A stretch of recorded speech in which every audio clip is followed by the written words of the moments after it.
Hey there, it's Christian from 7Gamer Network, and this is a video that's really giving some of my thoughts on where the meta is at the moment. Because it's fair to say that there have been some increasingly influential voices in the scene bemoaning the current meta. In fact, I just recently watched, or listened, or caught up with, I should say, the Knights of Ren podcast episode that's entitled Let the Hate Flow Through You, which is very appropriately monikered. Love that. Maybe you've heard that, maybe you've listened to Tiny Grimes perhaps. There's many voices that are starting to talk about how the meta isn't very exciting at the moment. What I wanted to sort of, I guess, add to the whole conversation really is that I see it's almost broken down into two halves. And what I'm finding is that those people who are playing more casual Destiny are not really pushing hard on the competitive edge of things, are really enjoying the game. And that's because I firmly believe that the fundamentals of Destiny, the real nuts and bolts mechanics of the game, are very good. And I think that's why so many of us completely fell in love with the game during Awakenings. Now, what we've had happen, of course, post Worlds and Spirit of Rebellion being released, is that the new cards that have come in have brought in a lot more action cheating, and I think that it's this that really is causing the problem. And in fact, one of the things that the Knights of Ren guys identified was that it's actually not that any of these cards in and of themselves are really quite broken. I mean, even something like Force Speed, which when we first saw spoiled, we all went crazy about and thought that was going to ruin everything. Actually, it by itself, as in once we got playing with it, we realised it was not actually that broken. The difficulty is that I think what's happened is we've had a kind of a perfect storm of lots of good cheaty, action cheating type cards coming in. And this would include so Fast Hands, which has been very recently nerfed to go to only yellow characters. Not sure if that's going to make really all the difference in the world. I think it might have just punted problems of that card a little bit further down the line, but we'll see on that. But Fast Hands by itself, I still don't think was a massive problem. It could be annoying, and yes, it could be really obnoxious. But if you can imagine if that was the only card that brought about extra bit of cheating in the game, then it could have been dealable with. Now the difficulty is that we also had Force Speed, and of course you combine those two together, and the fact that we also have Ray in the mix, that's difficult. And then you bring out Vibro Knives, which makes Ray even better, and of course that's got Ambush on.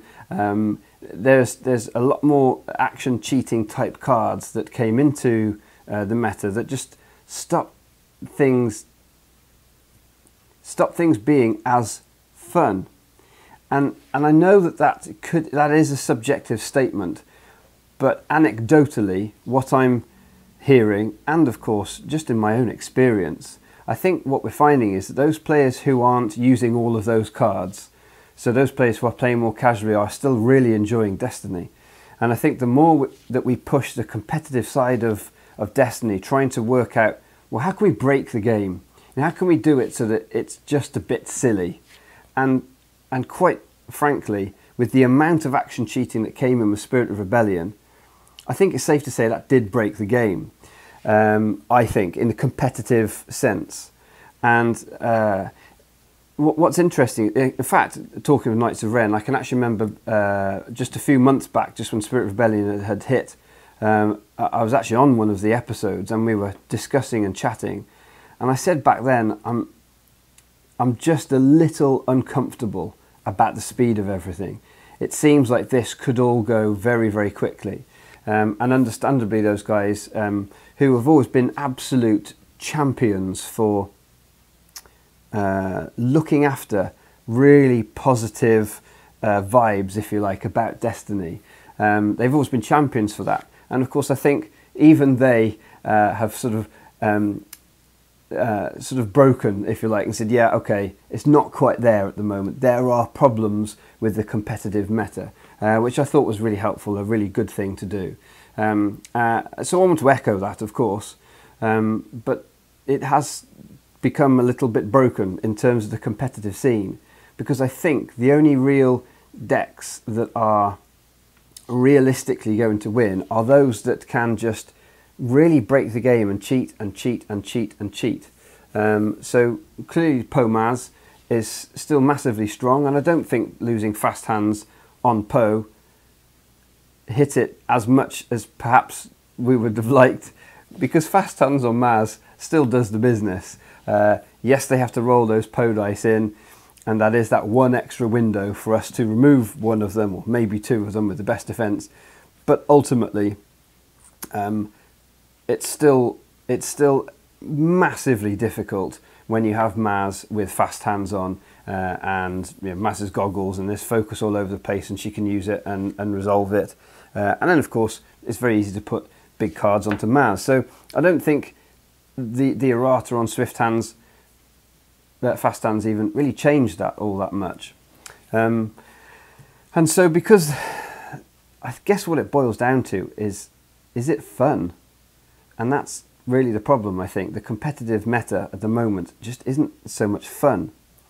And the problem with that is that the cheating, it takes away that fundamental interactivity that actually is why Awakenings and why the more casual play without all the action cheating in is that little bit, it's just that little bit more fun.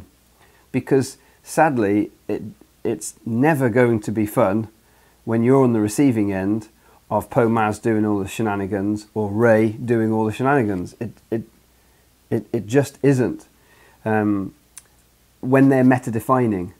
Now, of course, that's not to say that cool combos with loads of cool stuff going off all at once and happening, those are brilliant. I love combo decks. I'm a massive fan of those kind of decks. And of course, we can see those kind of things happening in other CCGs. And it's great, it's really good fun, it's brilliant when it happens, and we love them. And they're good design if you're able to do that. I think the problem that Spirit of Rebellion had brought about with itself is simply that action cheating, that crazy long line of combos, of actions going off, is just too easy to do. It's too consistent. And that's because of the cards that they brought out in Spirit of Rebellion. And again, it's the perfect storm. It's the conglomeration of all of these cards or all of these abilities that we can cram into a deck. That's what stops them being fun, I think. So, where does it go from here then? If that's the case, well, I think Empire at War could be very helpful. But I'm going to be a little bit of a doomsayer here, and I'm saying, now I hope that Empire at War can change some of these things, but my sneaky feeling is that it won't change all that much. And here's why. The difficulty is that because of how Destiny is produced, they've said that they've got something like around about a 6-month lead-in time for when they finish a set to, and 6 months I think is minimum, to when it is then completely produced and made, okay? Are you ready to be shipped out?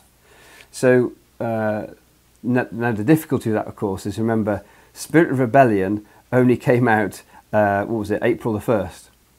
So, the problem here is that Empire at War, yes, we talk about it having had some input from players because it was made while Spirit of Rebellion was coming out, as it were. The difficulty is that they only had the Awakenings meta feedback before they had to finalise Empire at War. And of course, whilst there was action cheating in Awakenings, of course, it was okay, it was manageable, it was quite good. It was good fun, it was a good challenge, it was difficult, but it wasn't defining, it certainly didn't define the Worlds meta. So I think that's the problem, is that Empire at War is kind of going to land without really having had the feedback from Spirit of Rebellion to take into account with it. And it won't be until the following set after Empire at War that the designers, Lucas and the other guys, could have seen what happened with Spirit of Rebellion and what happened with all the action cheating. And of course, the fact is that the cards are still going to be around. And this is another thing that's a little concerning, is that because the cards are still going to be in the pool, you know, we're still going to have Fast Hands and Ray and Force Speed and Vibraknife and, you know, the problematic, in inverted commas, cards. They're still going to be around. So, and action cheating's really powerful, really powerful. So they could make a whole new bunch of cards in Empire at War that are interesting and cool interactivity and loads of good effects and abilities.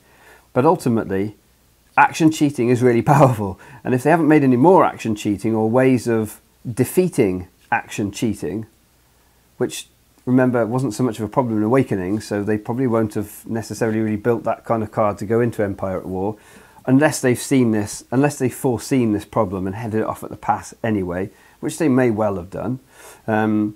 What you're going to end up with, of course, is, yes, some really cool new cards, but ones that they just don't challenge the meta that we have now in terms of how fast it is and how quick it is. And there'll probably be the odd card or two that you can chuck into existing decks, like the LR51 cannon or whatever it is, the Geonosian cannon thing that you can chuck into a Poe Maz deck that, of course, is straight away going to make it better. So without having lost any of the older cards. Now, I am, of course, hesitant to comment on future metas. We have to be, because, again, look at how we all went nuts about Force Speed, and it turned out to, in and of itself, not be all that broken. It was fine. And in fact gives Blue the push it needs to stay competitive. So it's not necessarily that this won't happen. And you know, when looking at some of these cards that we've seen spoiled, it's in isolation. I understand that there's another 150 odd cards to be seen yet, and that can change absolutely everything about a set. But I'm intrigued, especially when they've said that they really want to push support to make supports better. Well, supports are naturally slower. So if they're making the set have an emphasis on supports and more supports, supports aren't the problem. I think making supports more powerful is really good, but I don't see how making something which is naturally slower better or more powerful is actually going to challenge something that's really fast, like Ray with Fast Hands and the rest on it. So, sorry, with Force Speed and Vibraknife on it. So I think there's, yeah, I think the nuts and bolts of it is the game is great. The fundamentals of the game of Destiny are brilliant, and that hasn't gone away. And so casually, therefore, it's brilliant and it works really well. The current meta is a bit stagnant and a bit boring because there are just, well, there's really two decks that are the best, and I still think Poe Maz is the best, even after the changes. And that's the problem, because I'm a little mystified as to how Empire at War will actually manage to really change that. I hope it does. I really hope it does.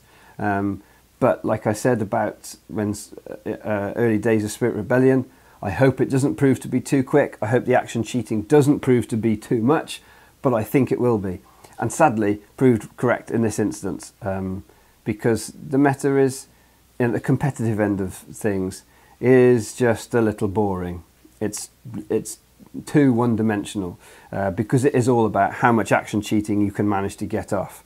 And if you draw your Vibraknife, well, that's probably game, and you don't really want to be playing a game competitively in that situation. So anyway, there's my little take on where things are currently at with the meta, and I think I have bright hope for the future. I just think we might have to just dig in for maybe perhaps through the next set and perhaps the rest of this year. But I think the thing is, we've got such a brilliant fundamental set of game mechanics that I think once they get through these early couple of sets where they just haven't been play tested quite as much as they will be done and will be play tested in future, then I think things will settle down, and then I think we will be playing one of the very best CCGs out there. Anyway, until next time, keep enjoying your Destiny, even if just casually for now.